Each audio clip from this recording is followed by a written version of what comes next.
I'm Samuel. I'm a medical doctor and I'm a minister of the gospel. This is my wife, Ijoma. Hi, I'm Ijoma.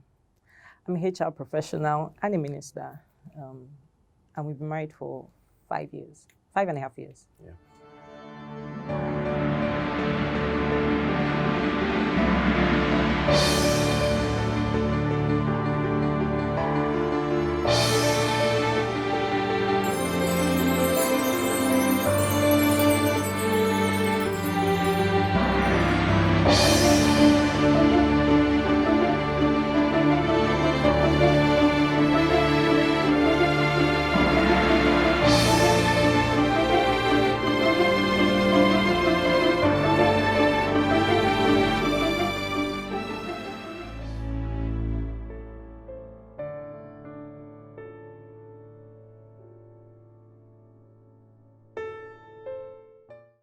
Five and a half years married. But this journey started over 11 years ago. 11 years? Yeah. Yeah, over 11 years ago. Boy meets girl. And we've been through a lot. Maybe to some people it's not a lot. But also to some people, it's enough to have. Yeah. And here we are. How's it been? Fine. Talk to me. It's therapy. It's been good. Honestly, sometimes this atmosphere is even making me think a lot.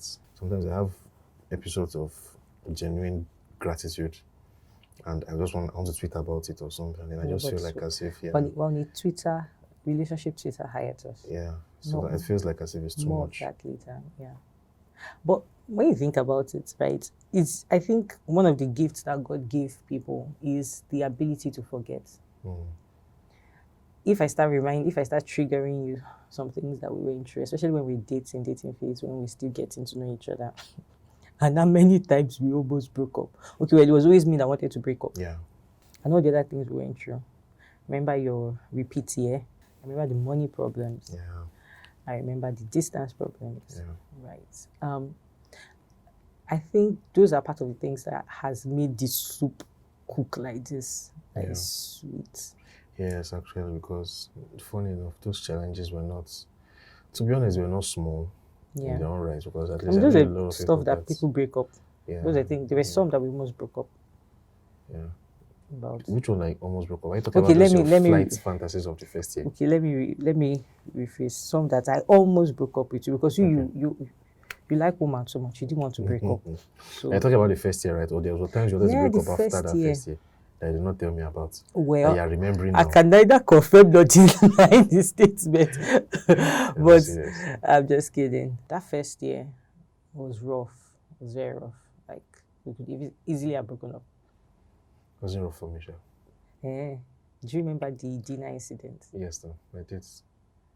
Maybe you forgot it. I wish I can get hold of our old phone. I remember very well that incident, but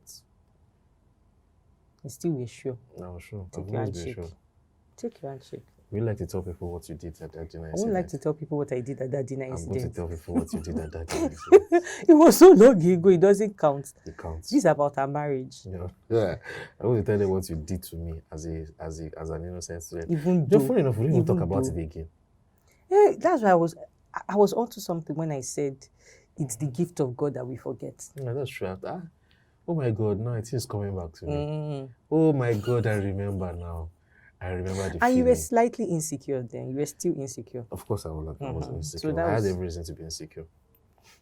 I had a reason to be insecure. When do you think you let go of your insecurities? Because your insecurity then was, part of it was the whole your financial situation and things like that. That was part of it. Yeah. But not just that. Everything. Financial situation being the primary one. Secondary one is family baggage. Yeah. Fear of repeating history. That was actually the really bad part. But, I don't know. I think it's just the way God helped me. Okay, so let's start with the dinner incident. Let's start with It was not a big deal. It was a big deal. It was not. I thought you said it did not cause breakup. It was a big deal. I cannot remember the. Okay, let me try and remind you why it should have been a big Let's deal. describe what happened first. What happened? So Was school dinner. Your fellowship was having dinner. Yes. And you were organizing the dinner for the fellowship. And I was busy and I was walking around. You were busy and you were walking around. And then this was a few months after we started dating. A few weeks. A few weeks? Oh, I can't remember.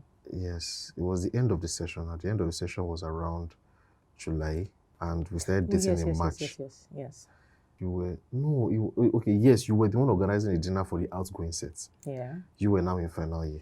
Yes. Also, you're about to enter final year. You're in your penultimate year, 400 level. Yes, I was about to and enter you're now final DG. year. Yes. You're now DG. I handed over already. I was DG. I was busy. You were busy. And I was walking around. You're not really busy. That's not the issue. And then I walked past you. And I was calling you. No, you didn't call me. I called you. You were with P Banks. I was with P Banks. I called you. I was saying hi to you. I was standing in the dinner from my own fellowship. I came to see you. Me, a whole president of another fellowship. I came to see you. Oh gosh, I just remembered. I even called you, and you just walked past me, and as if you do not even know who I was. And for some reason, I don't even know how you were thinking there. Is it that what was going through your mind? Please, it's 11 years ago. I know. I just want to know. You never gave me straight answer. Oh, actually. I did. We spoke about this so many times. I can't remember again. Tell me again. What was going through your mind? mind? Please, let's go to WhatsApp and BlackBerry then to get what those ones are gone now. Our chat history. I'm sure WhatsApp would have saved it somewhere. It does it. Well, yeah, I don't know.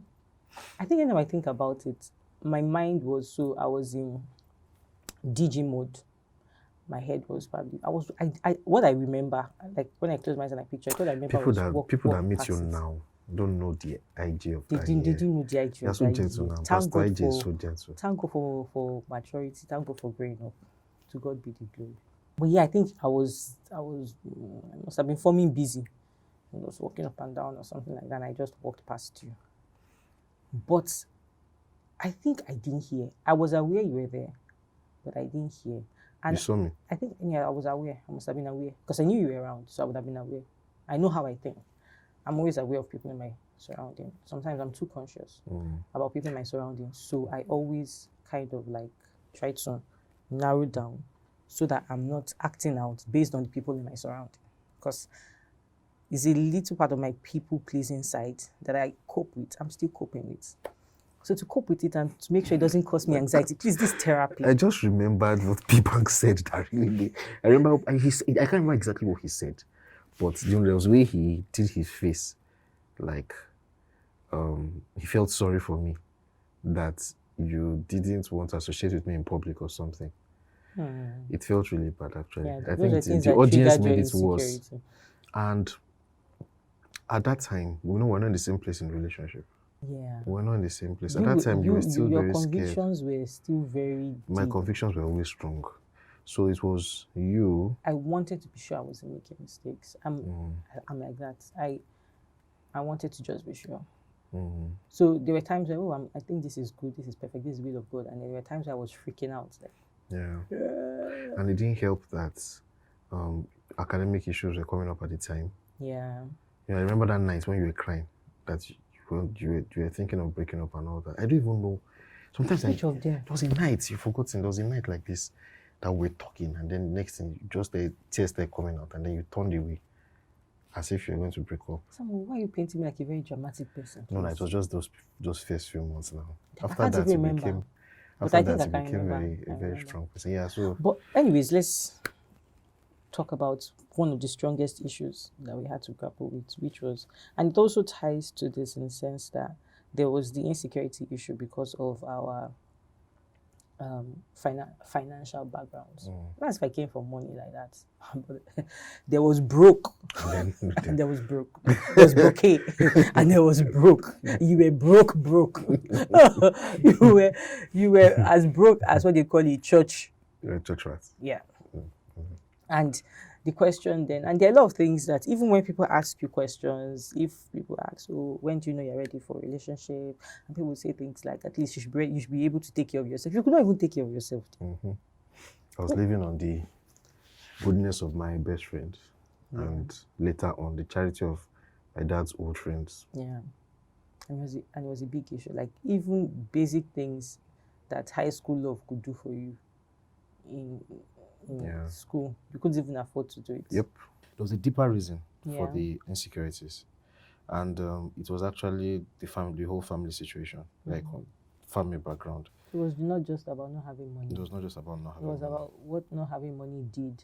Yes, and What you not saw it do. what I saw it do to my folks, because mom still was the breadwinner, and she's a strong personality, and my dad is agreeable, and so it usually had this effect of making him look emasculated, and it didn't go well. And because he was very agreeable, he many times would not want to voice out his thoughts, and it will pile up resentment in his And heart. to come out in It other comes out to ugly ways. other ugly ways and very funny ways of thinking and constantly fighting. I just didn't want that for myself. So I was, but that's why I said that no matter, when I think about how God has been good to me, I also remember what I did. And I know that it's the grace of God that helped me to do those things, but I remember that I did those things. And it was fighting constant battles in my mind, constantly telling myself that it was not my destiny was mine to chart, that my future was mine to chart, and the kind of family that I was going to have was all up to me. And very, very early, I had the sense of what I'm always talking and preaching about now, that the amount of money I had did not define my value as a person. And very early, I had to teach myself that from God's word and make it enter my subconscious, so that even when, we're dating and all that, those insecurities were going to come up, but those things were what helped me to manage it and all that, because I wouldn't have even bothered making certain choices in my life if those insecurities were there. So, I actually had to use God's word to renew my mind and not let where I was coming from affect the decisions that I was going to make. And, thank God I did, because obviously I made the best decisions for myself. Imagine I made decisions based on my insecurities. I wonder where I would have been now. I don't know if you had the explanation that you have now then. I'm just trying to... I did, but not this articulate, but I always did. I'm Now we're trying to cast my pastoring mind in back. UI now, talking and preaching. I've always said these things. Aside what people say, we always say believe people for what they do and not what they say. Yeah. I'm talking of how you acted out things, how you behaved. I'm just trying to remember different situations. There were basic things that, like I was saying, you couldn't do. Imagine what people dating and you want to go out once, and he was there. Pishu was the one who helped our relationship on several occasions. It was, have you taken IG out? Come on, take IG out. Things like that. So, but you tried in your little way. Shout out to Pastor Shola. But you tried in your little way. I remember then when even if it was just tweaks, you buy. If it was 150 naira tweaks then. Yeah. Yeah. And now draw that to marriage, right? The first few years, because so after house job, we got married immediately after house job. Yeah. So you didn't even have a job then. We were dated for a long time. We dated, and from day one, as per raised as taught as pastors, we always knew that dating was always going to be marriage for us. Yeah. But that dynamic, the dynamic of me not having it as much, it persisted for many years into the marriage. Yeah. Even till much later in the marriage. Throughout all that period, I honestly, the funny things that somehow, it's just the grace of God. I honestly didn't let any of those things get to me, because, being in medical school, you had started working. I worked for almost 2 years before I started working. Before I left medical school, not even before I started working. Yes, that's true. Yes, now you had already been working. I graduated 2012. I did 2020, yes, 2013, 2014. Yes, now 2015. And because of my extra year, we got married in 2017. 2017. Interesting. So how many years I spent while you were working and earning money? I was still a broke student. Oh, yeah, now let me bring one to you. I say it's not what people say, it's what they do. Let me remind you one. You remember then when you be so broke and we'll be talking on the phone, and me, I'll be receiving salary. And you'll be telling me how, you can't do this, you can't do that. I couldn't. Sending you money was slightly awkward then, because I'm like, how can I be sending money? And to myself, I'm like, are you all those babes that people talk about that they are the ones funding the lifestyle of their boyfriend? There were 1 or 2 cases like that where, that thing of slipping money into your hand. Silently. Thank God for progress. Is it that I pushed it out of my mind, or I can't remember how it So I want to ask you actually. So most girls to be honest, look, let me not say most girls, right? No, most actually, because scientifically it's proven, scientifically speaking, scientifically speaking, most women would marry somebody in a higher socioeconomic class, Yeah, 4 years makes older, sense. the Yeah. overwhelming majority of women. What was your problem? Did you have issues? Maybe it's love. Which kind of what But was no, the let love I me was let me tell giving you you let me that? tell you two things that I always thought about. Number one, again, I believed you for what you did and not what you said. I knew you were not a laggard. Right? It was just like, was I expecting you as a medical student? I know there were students that did it then, so it didn't make matters worse. You know, our own equivalent of can't you see your mates? There were students then who were doing business and were making money and things like that. When you were in school, you were doing I ministry. used to drop those suggestions. And I used to drop those suggestions a little bit, right? Because I still believe that people could make the best of whatever situation they had. But I still saw in your actions that you were not a laggard. I mean, then it was still when you were still in school that you were going to ShopRite to be interviewing people to come and work for your company that you've not started. Let's pack that one on one side, right? But I really had believed you for what you did, what you said. And then the second part was, I think I had more confidence in myself as a person to be able to provide for myself. I knew that I wasn't stupid. I knew that this wasn't a case of me being cajoled to do something I wasn't dumb. I knew what I was doing, and I trusted myself enough to be able to provide, to fend for myself. I was very okay with giving you things because I didn't feel like it made me less. So I was okay. I wanted to make money. I know I used to ask you all those questions that Samuel, what happens if eventually, because I knew all those things were faced. Let's say 5 years down the line after marriage. And I used to ask that, will you be comfortable if I still earn more money than you? Because I intend to earn more money than you. Remember when I used to say all those things then? So my own mind was, nobody was stopping me. Like, we're good. What I was concerned more about was how you handle it. Most women, no matter how much money they earn, they want to know that their husband is earning more than them. They want to know their husband can take care of the family. That's different. Okay, and then so people that are not thought deeply about it are the ones that think that is equivalent of earning more. Yes, it's not about earning more. They just want to know that their husband can take care of the family. And that they are not the ones carrying the whole burden. Back the children, go to work, do everything, and the person is a laggard. Not doing anything. Did you think about it this well then, or it was just love that I thought about it well too. Like you forgot all those questions. I used to ask you that, will you be okay if I earn more money than you? And the funny thing was, that was how we now started our marriage. Yeah. Because when you left house job, we got married, you didn't have story. So have a job. Okay. Medical school, you left me in medical school in 500 level. Yes. I joined 500 level, we left, and then I stayed 2 years. Yes. And then there was strike. And then I had an extra year. No, so that was what made it 2 years. Work. Yes, that what made it 2 years. Yeah. Yes, that what made it 2 years. I had an extra year because I was doing pastor work. I didn't fulfill my attendance in medical school. It affected my assessment, and then I had to spend another year in school. That was terrible. Don't take me back. Don't. We cried together. Don't oh my God. Meanwhile, you're already in Philips, consulting, working, and fine boys were already around you. Yes. For some reason, you just now come to that student hostel to come out. Jesus, you tried. I tried. No, you tried. What do you mean? Give me my flowers. That if I see my daughter, if I see 30 or Jacob leaving UBA building to go and be following one boy in that you people's dirty room with your bed on the floor. The 3 of us or 4 of us in that small room. Yes, now.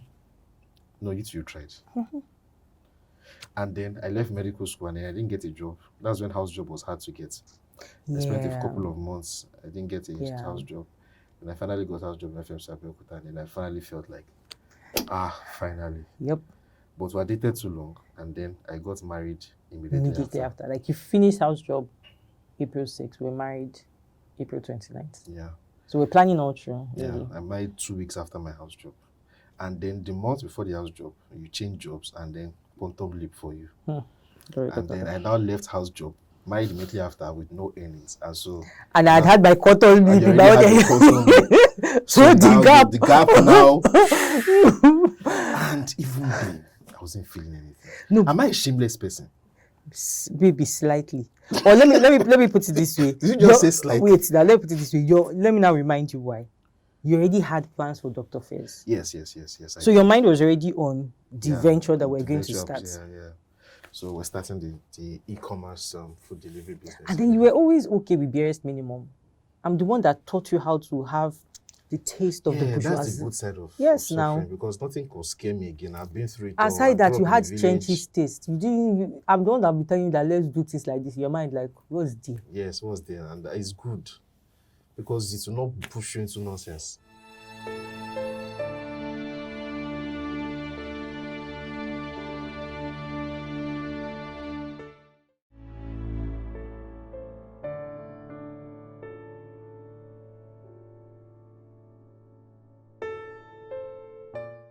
Year And then one we of got married. marriage. And Yeah. then we got married, and we were able to just pay the rent, and there was no chair in the house. And the foam we were sleeping on was the foam that Pastor Dele bought when he came to Ibadan to start TVC Ibadan, Shut up. which we moved to our house. Yeah. And that was the only thing in the house. Yep. And then I bought cotton. Okay, the curtain. Take this advice for anybody that is married from just buy cotton. Make Buy sure there's cotton and cotton bed, in so your that house you so you must can see. cover it. That's all you need. You first buy cotton. So and then, but I think a few weeks after we bought Yeah, we sofas. bought sofa. But when we moved into it, was bench. No, then you had TV. Of course, I bought TV Because for I the say, house you job. say, of course. I say, if they had given me that money, that's not what I would have used it for. But as Bought a TV guy, and sound system. What else would I have used it in your whole house job, if you did buy it, you shall bought TV and sound for? system. And sound system. And you Yes, shall now, carry it better to your. TV. Well, you are And still I carried using my it till mind now, down. sir. Yes, exactly.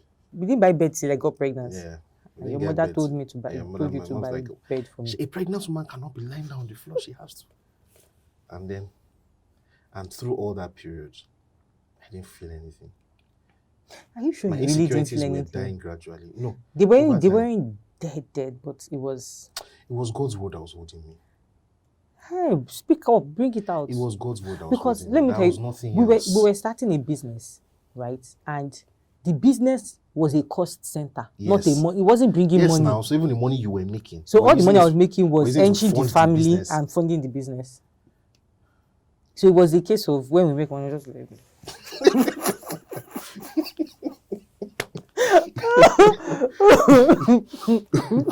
Oh my God. and you were spending my money with your chest. Why would I spend it? I don't understand. So No, but if you, let me remind you of some of the conversations we used to have then, because practically speaking, think about it, how was money flowing? We didn't even have a joint account then. yeah. So there were times where I had to send you money. Yeah. was- You know what you were doing was literally at the end of the month, my husband, pick what do we use it to do? Yes, that's what we're doing. So when we're doing our budgeting, how do we split budget? How much are we saving? How How do we much do are we it? doing this? Yeah. And that was what I was doing. Yeah. And we did that for a while. No car. We didn't get car till like Didn't end get of the car. year. But after a while of doing the business, you went to get a job. You had to go and get, of You had course. to I get a didn't want. job. I began to make practical decisions. So we're doing the business at the side, and I got this job that was paying something 50K. You say, is it not something? Yeah. But even with the 50K, once you stay earning, you said I should stop sending you money. Yes. So I was now using that as pocket money for Yeah. stuff during the week. So we're using your own for capital stuff. We're saving Yeah. towards buying a car, rents, and stuff like that. And then all through that period, we're fine. We've Fine. always been fine. We've always been fine, but I think there were some, I don't want to call it dangerous, there were some deep conversations and arguments we had once in a while. I want to try and remember one. I can't think of any. I can't remember. Let me think of an example of when I have a different opinion on what we should use money for, or something like that. I never had Or when I have concerns about how we are spending money. That was always my concern. Now I'm always going to have concerns about how money is spent. Because I think 100 naira should be able to buy 1 million things. Yeah. That one, I've heard of things like that. that's But not that really this first thing year now. to another You layer know, was you even affected me. yes, And I've now become more and rightly more so. like that now. Good. But that Before, first because year- before, oh, spending. like if there's money, what am I like? You know? That was an offshoot of your background. You did see that was how the team showed his head because Yeah. because you didn't have so much for a period. You had so much when you were growing up, the early years of Yeah. your life. Then situation Yeah, happened, it was the whole situation of your parents being wealthy at the time, and then and going then down. things now going really bad.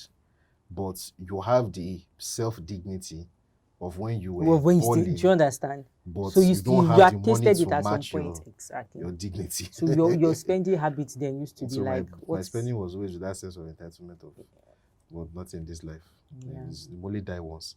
You know, me and my friends used to say that thing. that we only die once. You die once. Just take money, just go and blow it and say you die once. And then after the second week in the boat, And that's then the you now end. start doing like this thing up and up. Okay. Do you know, what I was trying to remember was at that same period, I was still working in Lagos because I had a good job in Lagos. We're living that in was Ibadan. one tough time. That was one tough time. That was a really tough time. Yeah, that was a really tough time. Because, okay, so we're in Ibadan at the time. I was pastoring in Ibadan. And I was pastoring TBC for Pastor Dilly. And then you were working in Lagos.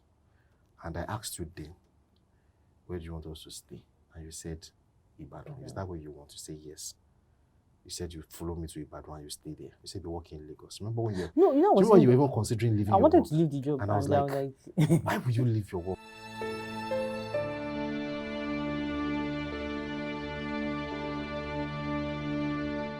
That period, we were pregnant and you were traveling every weekend to Lagos and Ibadan, back and forth. And then you now look at this laggard guy in Ibadan, not earning much, while his wife who is earning is the one traveling and she's pregnant. Yeah. You know, that's why it will have looked to an outsider. But we had an understanding. We had an understanding, but there were times where it was tough. But there was times when it was tough. Where I wake up on Monday morning and I'm like, I don't want to go. Yeah, I don't want to travel. And you kind of like, I don't want to do this anymore. And I was like, do you know what I used to tell you then? That is because of ministry and that we're in Ibadan. That if the roles were reversed. Yes, I just remember one bad fight we had. That was what you said, that I told if you the that roles were reversed, I would really need it. I can't remember. I would not even think about it. And I asked you, do you want us to move? And you were like, I want to quit my job. I'm like, you can't quit the job. You love doing this thing. This is what you are good at. You can't quit what you are good at. Yeah. You know? And then somehow and it was fine. It was fine, and then... But do you think we can do it again? Think about it. I think for every situation, there's no challenge that is uncommon. There's always a grace available. But I think there was a grace available for that period, for what we went through. But I'm not sure we can do it again. I don't know that we can do it. If a challenge comes, go to supply the grace. With the 2 handbags that we have in the house. If grace comes. Look at your second part.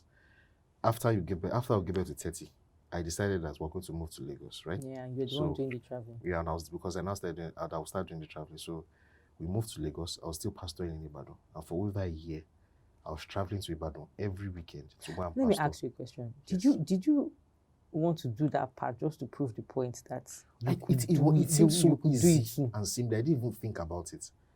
It's just now after that I'm thinking of how crazy it was. Driving every... Yes, now. You drive on Saturday night or Friday, stay, come back on Sunday after service.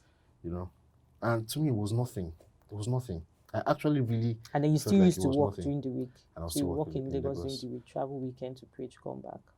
You know, in Lagos, I didn't even get a job on time. Yeah. Remember that, my first interview, where I was with 30 and I was doing the interview while taking care of 30. I was in school. I was in work. I had to work, yeah. 30 was alone with me in the house. I was taking care of her. And I was doing interviews. And then I was carrying baby. And people were like, I was like, so what makes you think that you are good for them? Like, obviously, as you can say, I can multitask. And we're like, no, it's okay, it's fine. I said, I'm sorry. I just start crying. And they now took lights. And I went to the kitchen window. I was holding the phone up for the video, holding it in one hand, and I was talking about it. I know before this, I didn't get the job. But one of the people in the panel was impressed. Yes, and then he now reached out to me later, and they gave me a different one. That's and all that. And then from there, I now moved somewhere else. That kind of thing. Yeah.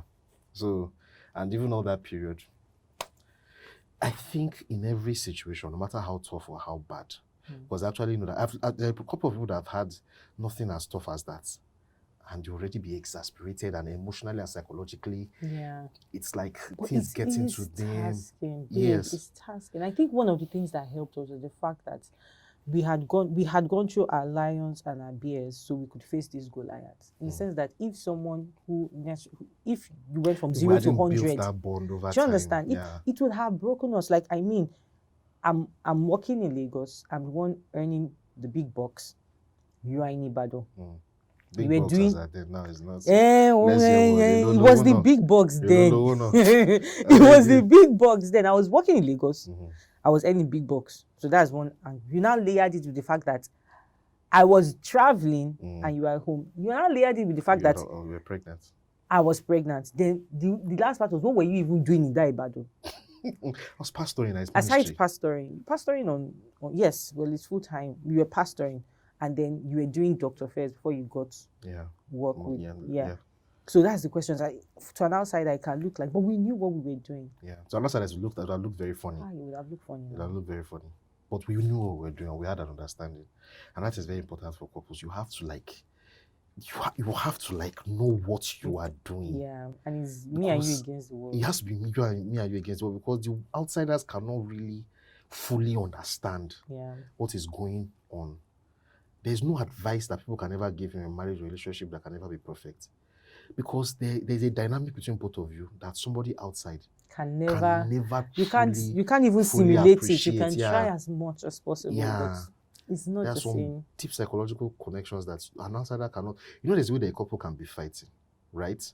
And it would be like as if when the couples narrate it to an outsider, it seems one person is at fault. But within the couple, they know that it's not really my fault. You know that and an outsider will just judge it as no now. But inside you will know that actually I know that I'm the one that's pushing this guy's buttons. But if I say to an outsider, they'll say it's his fault. There are some things in relationship that outsiders cannot just get. Yeah, they can't just get. So you see when you started and you're like, you're guilty that you're happy, and I'm like, if you're guilty, you're happy. Should people come and go through what we went through all those years as well? To say, if you tell them, and I'm not saying not two people's journey is the same, but if you have to tell people that this is the part we did, go through it. How many people will be able to come out? Because we're saying this thing now in retrospect, but there were days. I remember days when I'm traveling back. You'll be sitting in the road. That's it, in the road. Waiting for me. I cannot be a fully useless husband. Maybe if I cannot work, at least I'll come and wait and pick this woman. I'll sit down in the road and wait. Say it's 9 o'clock. I'm waiting. And I'll be in the cab waiting. Sometimes when I didn't leave early and I got there slightly late, and I'll be praying for you go and drop me in the park on Monday morning. Always when we're crying. I never cry, but you'll not be crying when you don't used to cry when I see you. I don't know if you cry when after you drop me. There were days that was teary, but I never cried. I'm a man now. Toxic masculinity. Take your handshake. Thank you.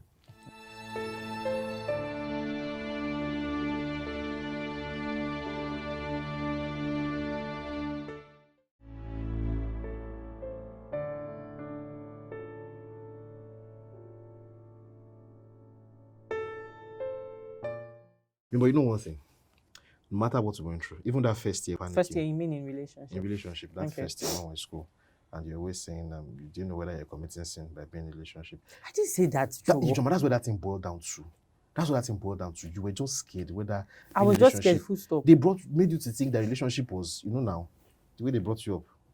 I think part of my concern was long courtship. I don't know. I didn't want to fall into sin. Yes, that was my concern. Yeah, I was scared I was in a relationship, but the stories you hear, that's how a favorite sister, favorite brother, next thing they gave birth. So those are the things that were scaring me. They say if you stay together in the room, you get pregnant. God, I beg. Those are the things that were scaring me. But you know one thing, for one day, I never doubted. Remember when I asked you out that night in usage, when I told you that I'm asking you out, what I'm actually asking you is to marry me. Because, and I was just in 400 level. You are so broke. Are you asking somebody else? I said, I'm asking you to marry me. Children should not do this at all. No, we have two girls now. I don't think somebody should repeat our story. This story is not to be transferred. It's a non-transferable testimony. Thank you very much. Do it with the way God is leading you. 400 level, I was telling this girl, what I'm asking you now is that you should marry me. I didn't even know what my future was, but I was so sure. Yeah. I have never doubted it for one day. Never. All the things we were going through, I was sure that we die here. We die. And I think that was very critical for at least giving us a kind of strong foundation that no matter what happens, you land on that. You can never go below it. Yeah, and because of what I've been through, it has made me to be radical in a way that most people think is almost scary. Yes, it's scary. My view of materialism and all that. And I don't understand people that are materialistic because of what I've been through. I don't understand rating people by how much they have or making your decision based on just how much money the person currently has, and all those things. That's why it's almost militant. It's a human thing now. I understand it, but if I could do it, anybody could do it. Anybody can do it. I think if God's word was able And to I think the carry world me, would be a better place if we were not so definitely the world would be a materialistic. better place. Nigeria would be a much better place if everybody was less materialistic. If people get to see themselves the way God's word sees them, and not just just classify people based on rich, poor, and then make your decision based on that. And women are constantly making these kind of decisions. They are constantly, but you've always warned that the way I preach it, it will make a laggard guy. It can make a laggard get to feel comfortable. Laggards can weaponize the message to say, see now, we did not. That means me too, I should not. No.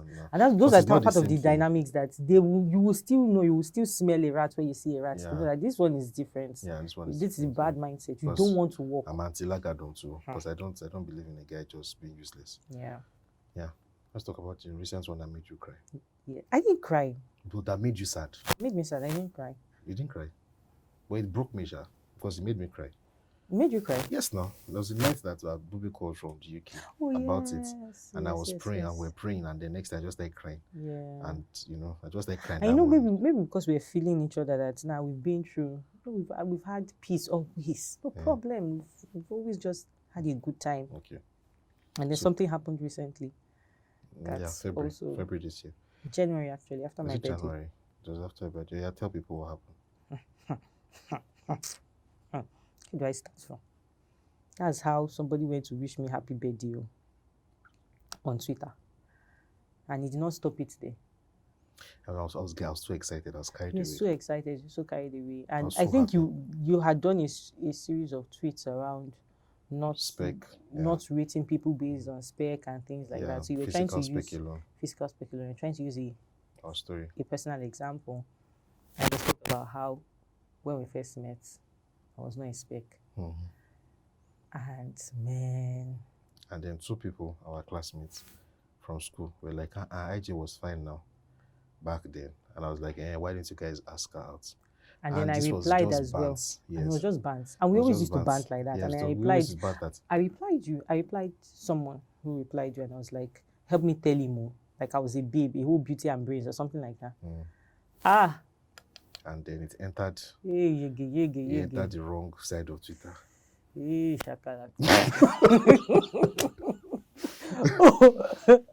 you know what paid me past about that thing? Yeah. The fact that you were upset. I was so upset. Because by the time your auntie called and you were like, you are all over Instagram, you're on Instablog, you're on Linda Ikeji. I don't think he got to Instablog, but he got to Linda Ikeji. Yeah. Pastor says his wife is ugly. I'm like, what's in the apple, Noah? And then people were calling you, like, those kind of things. That wasn't part of what freaked me out. So you know how I am now about social media. I always go to the comment sections, which you always warn me about. I go to comment section, I was reading comments, which was the worst thing I could ever do. Yeah. Part of what pained me the most was the way people were dragging you. Because everything they were saying was in my favor. Because we were painting the picture. Yes, we were painting the picture of that wife that the guy must be emotionally abusive. He must be this. Like, that wife that is suffering. Do you know the person I'm married to emotionally abused? Let's not go there. Okay. That wife must be. So they paint. So it was. I was in a good light in the manner I was speaking. It was the way people were dragging. That was just like, And then the reason why the thing pained me again. So my fight with you. So there was that one that was paining me of the way people were dragging. My fight with you was this our Twitter issue. You have always been warning me that you don't like that I'm on Twitter. I did not say I don't like that you're on Twitter. Say it. Well, how will you say it? What's the difference? Because anytime I tweet, you will say, no, don't tweet. Somebody can misunderstand. That's the world. That's life. I don't like that. So that's my own. And maybe we've gotten to where we are. Me and God, we have an agreement on this your Twitter issue. Because at the same time, I also see what it has done for ministry. And I will be very honest, there are many beautiful people we've met that will never have met if you didn't meet them through Twitter. Help so many people. I will help people as well. Faith crisis and all that. But here has always been my issue. I don't think it's my issue anymore. Here was my issue then. But first and foremost, on a husband-wife banter level, anytime you press your phone on your Twitter, there's something in me that must rise up to ask you why you pressing your phone. That's one.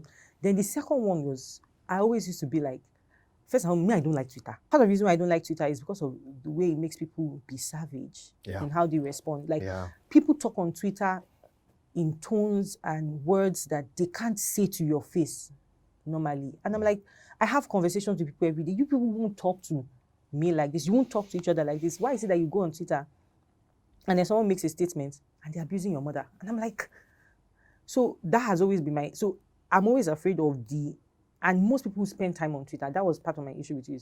Most people who spend time on Twitter, the way they phrase their tweets, the way they phrase their words, It is to be as savage as is possible. to be as savage as possible. And I've tried to work on it. I know. Yeah. You're doing a good job. You're doing Thank well, you very baby. much. Thank you very much. Thank you. So that was my issue. So me, the way I am, I don't like half measures. I'm like, pack the baby out with everything and go and throw it inside and the tub and the whole bathroom. So that has always been that was my reaction to you on Twitter. Before that, there was a small ratio that you had tasted with that Dr. Ravi tweet. Do you remember? Yes.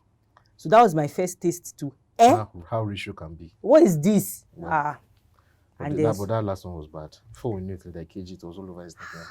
That one was terrible. It was like crazy. It was 72 hours of hell. Yeah. And then I just tried to block everything else. But everywhere I went, somebody was talking about it. They were sending you the links of the video when they saw it. Yes. So after you'd gone through the initial... Oh, no, the scary one was when, let's not mention tags, when the certain group of Twitter went to do research and they went to get pictures of us from when we were in school and bringing it out and saying, see, the person that says it's not fine, look at his face. I'm like, you people are very scary. Yeah. That part was scary, actually. You know that because of that, I went and removed all the pictures of all the kids on all the social media platforms so that, because people are crazy. People are crazy. And that's where you can see real life. Yeah. So you're telling me now that you were sad because they were reassuring me? I was sad because it was reassuring you. And I was also sad because there was a classic I told you so moment. Okay, because me, I was feeling bad because and so, there's that vex of, I've been warning this guy about this thing.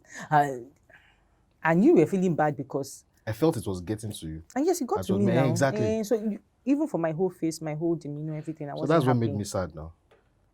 That's what made me sad. And the whole, it was the lies for me. Pastor called his wife ugly. And then, if someone just came on that trend and saw that picture, they would have thought that the relationship is one very abusive relationship. The whole picture, like, it made me really realize that everything you see on social media, most of it is lies. Yeah. So that one was actually tough. It was tough, yeah. That one was tough. That one is memorable. What did we do? Nothing. We just talked about it, but we now became stronger again, because now it was not like me and you or this social media matter. We now go here. We now re-strategized to say, okay, this is how we'll be handling Twitter going forward.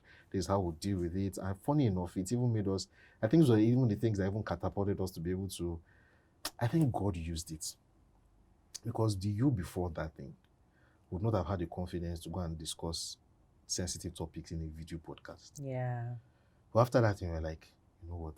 Is this your worst? A man cannot die twice. A man cannot die twice. Once you die. They say it's a game of Thrones. A man can only die once. And after that, he can't die again. So you know what? Shebi is what you people used to do. We're going to take this fight to you guys. We're going to help as many people as we can. And So then again, this is just another example of how I think overcoming tough situations, because if there's one thing, as long as seed time and harvest persists, challenges will come, right? And I'm not, I used to be very scared and anxious about the future. That was another thing that I used to think about. And how when I hear stories of other people and what they are going through, I'm almost immediately applying it to my life. That can this be me, right? But now I'm not scared again, because in my mind, I'm like, no matter what comes, I think the fact that we've gone through repeated waves of things, that is what keeps strengthening the relationship. That's what keeps strengthening. Yeah, everyone keeps making us stronger. Challenges will keep coming. It makes us understand each other better in a deeper way, and helps us. It even strengthens the trust. I know that you always have my back. Yeah. I know that you always have my back. I know that no matter what happens, we're fine. And that's why, if anything happens, then you wanted to fight for you guys. I wanted to fight. You're looking forward to. But it made me think about that COVID sickness. Was it sepsis? Yes. When I felt very sick, 2020. Almost It was died, 2020 man. and then. was 2020 Christmas. Christmas till New Year. It was a New Year for the sickness. You actually and all that. spent New Year, yeah. December 31st in the hospital. Yeah, till together. like we spent like 2 or 3 weeks in the hospital. No, it was like, yeah, it was a week. Like 2 weeks. No, it was more than a week. It was more than a week. It was more than a week in the hospital. I remember that time, and we too, we've had our own share of this thing. Yes. Because you're now pregnant with Didi then. And I was carrying you to hospital up and down. Every day. You remember that day when I was feeling very bad, that I thought I would die, and I wanted to drive out, and then somebody was blocking the gates. Hey God. That day I threw for you in a whole different level. But it just came down, wanted to fight, to say, is somebody in this car? I say, hey, my wife is a lion. So that day was really cool. Like you said it was really cool. Yes, now the way you were really okay, well, you're thinking about it now. You're just like, but then no, I won't lie. That night it was really cool. Like even how sick I was like, that's the stuff. It was seriously, it was really cool. It was, and I'll never forget it. Actually, I'll always be grateful for that. Always. Yeah. I think one of the things that's happening in the relationship that with every challenge, our trust for each other is getting deeper. Yeah. Then our gratitude is also piling up, because it's very, very important. I think one of the most important things about marriages and relationships is the quality of the memories you are building together. Because at the end of the day, human beings fall back to their memories to define where they strategize for the future. And building all these memories of victories over time, building up the gratitude for each other, deliberately being intentional about each other's good and doing it and exemplifying it, while stacking up gratitude for each other. There's nothing you do now that can outweigh all the years and everything. All the things you've done together. There's nothing that cannot be forgiven. Like there's literally nothing that cannot be forgiven. There's nothing that cannot be overlooked. There's nothing that cannot be taken care of, and it's hard to say if there's a formula, if it can be reduced to a particular formula. But I would say one thing that is consistent is making up your mind to be good to one another. To one another. I think it's that decision, really. It's that decision.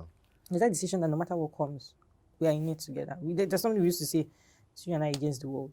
We used to use it to joke. I don't know which movie we must have picked it up from, but I think Fast and Furious, you said. Family. Family.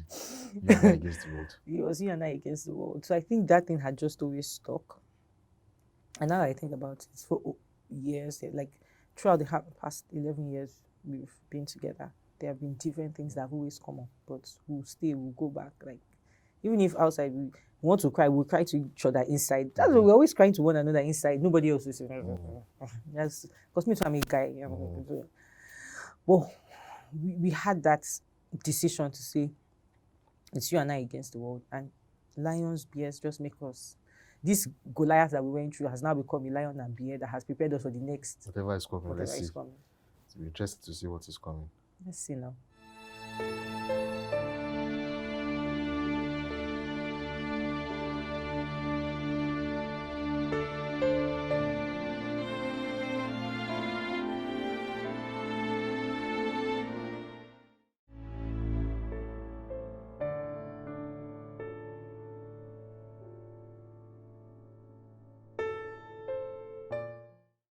I know that when we met, I told you very directly and clearly that I was not going to be a minister or from the pulpit, or an itinerant minister or pulpit pastor, so to speak.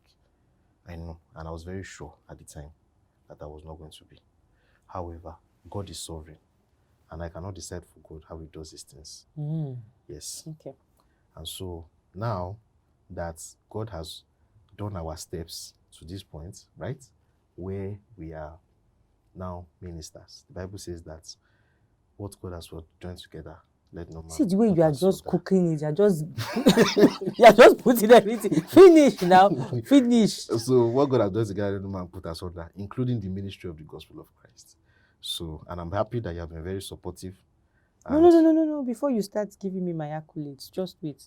The confidence in which you used to, that's for me, that's part of my problem. It was your confidence for me. I was sure, but I don't know everything. You promised me a 5-story building pharmacy. Business was what you promised me then. Do you remember? Yes, I did. I did promise that. You said that it's business you want to do. You wanted to go into pharmaceutical, medicine. Did you mention oil and gas there? No. All the fantastic things, food chain, retail. You want to own cotton wool factory, all of that. Lo and behold. But God is good now. Are you But regretting no, it? I don't regret. I have no regrets. But the question is, I don't know. I still think to myself, if you said you were going to go into ministry, do you think I would have said yes? Ijoma, the way we met, you will have said no. Because it was so big, such a big deal for you, and I don't know what you're running away from. Right now, maybe now I can't tell, but I just didn't want, like, why do I look like a pastor's wife too? Yeah, you still don't look like a pastor's wife. So in my mind, I Because just are you felt... not doing it well? Like, Wait now. Not that history. Like that you're not enjoying it. No, but I just never felt that I wanted to do pastor. And maybe it's because of the mindset and pictures I had when I think about pastors, right? That nice. So how are you? Oh, the perfect. Like, I just want to work. I want to enjoy what there was stuff I love doing. I love the kind of work I do and stuff like that. And those are things I wanted to really do. And maybe in my mind I felt those two things couldn't coexist. But ministry is life, right? Yeah.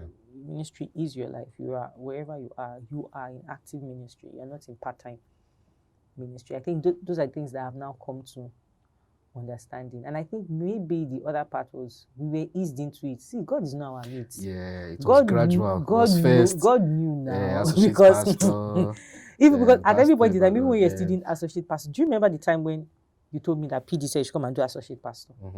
If you remember the kind of questions I was asking, that say you are not sure that you will not later come and say, and you're like, no. And that's what you kept telling me, no. Lo and behold. Take it up with God. But I think that's been good, right? Yes. I know that ministry has its own challenges, but I think it's the way we are doing it, right? Yeah. We're just doing it like our life. We love God and we do whatever we can to serve God. So it doesn't even count as a real challenge. It wasn't a real challenge, except for the challenge of running the ministry itself, right? But you're doing the work of God. You know those things that people say, when you do what you love, you never work a day in your life. Yeah. There's a certain element to that. Yeah. That's, yeah. And to be honest, you're never called thought to about do it like that. Yeah. You're called to it, so you keep enjoying what you do. Wherever. I think for me, the biggest challenges are the sacrifices. So I'll give an example. Again, Japa. Yeah. As one of those examples. Not that you can't go and do ministry abroad. Not that we can't go and do ministry abroad. But we also know that it's one of the bigger things that we're taking into consideration. Yeah. And there are other little comforts here and there, little things here and there that sometimes it comes to my mind. And one thing I keep trying to tell myself and make sure is that I want to be sure that I'm not sweeping it under the rug. What I mean is I always try to check myself to be sure that I hope there's no feeling of resentment or bitterness that I'm feeling like, oh, because I'm pastoring, I'm missing out on this. Or like I'm aware of the situation that there are things that I won't do because I'm pastoring. There are things that my mind don't even go there.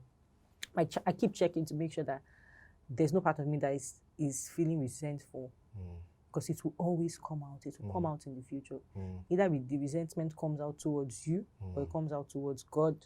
But there'll be a part of me that will now begin to be how for example, ways you might know how there's resentment. If you ask, do you want your daughters to marry a pastor or a minister? The reaction. So those are kind of things that I used to check to be sure that I'm not faking it in any way and things like that. And yes, so I keep checking myself. So far, so good. No, to be fine. To be fine. God's grace is available, so to be fine. But you're happy, have you? Yeah, encouraging. Have I been a good husband? What kind of But you know that I will always look for any opportunity to bust your bubble. You've been a great husband. Thank you very much. You can't hear that enough. It's good to always hear it. So thank you very much. Oh, so you know it's good to hear some things over and over again? Yes. Okay. I just want you to let these words. Okay. and you're a very beautiful, amazing, supportive wife. Right? Okay. All right. Thank you. You're welcome.